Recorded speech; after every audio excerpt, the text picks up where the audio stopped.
जंगल के सन्नाटे में सूखे पत्तों की चरमराहट गूंज रही थी। विक्रम का हौसला नहीं टूटा, लेकिन बेताल की बातों ने फिर एक नया जाल बुना।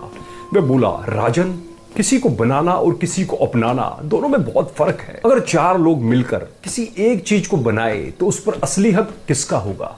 चल इसी उलझन को सुलझाने के लिए सुन 20वीं कहानी। कहानी वर्धमान नगर की है। वहां चार युवक रहते थे जो आपस में बहुत अच्छे मित्र थे। चारों अलग अलग कलाओं में माहिर थे। एक बढ़ई था, एक दर्जी था, एक सुनार था और एक ब्राह्मण था जो मंत्र विद्या जानता था। एक बार वे चारों प्रदेश जा रहे थे। रात हुई तो उन्होंने एक जंगल में पड़ाव डाला। तय हुआ कि बारी बारी से चारों पहरा देंगे ताकि जंगली जानवरों से रक्षा हो सके। पहला पहर बढ़ई जागा। उसने समय काटने के लिए पास पड़ी लकड़ी के एक टुकड़े को छिलकर एक बेहद सुंदर स्त्री की पुतली बना दी। दूसरा पहर दर्जी जागा। उसने उस नंगी पुतली को देखा तो उसे अच्छा नहीं लगा। उसने तुरंत सुंदर कपड़े सिले और उसे पहना दिए। तीसरा पहर सुनार जागा। उसने देखा कि पुतली सुंदर है और कपड़े भी है, लेकिन गहने नहीं। उसने तुरंत सोने के गहने बनाए और उसे सजा दिया। चौथा प्रहर ब्राह्मण। अंत में ब्राह्मण जागा।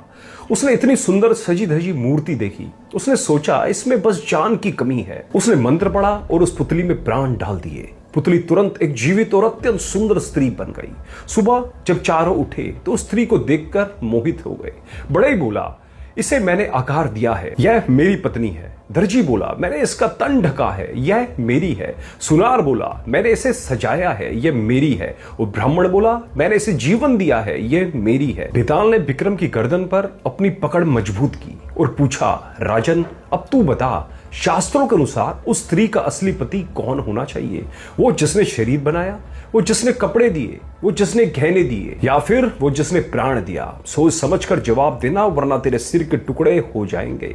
विक्रमादित्य ने तुरंत और सटीक उत्तर दिया, बेताल, उस स्त्री का असली पति सुनार है। क्यों? कारण सुन। बढ़ई ने उसका शरीर बनाया और ब्राह्मण ने उसमें प्राण डाले, इसलिए ये दोनों उसके जन्मदाता यानी पिता समान हुए। पिता ही शरीर और जीवन देता है, इसलिए वे उससे विवाह नहीं कर सकते।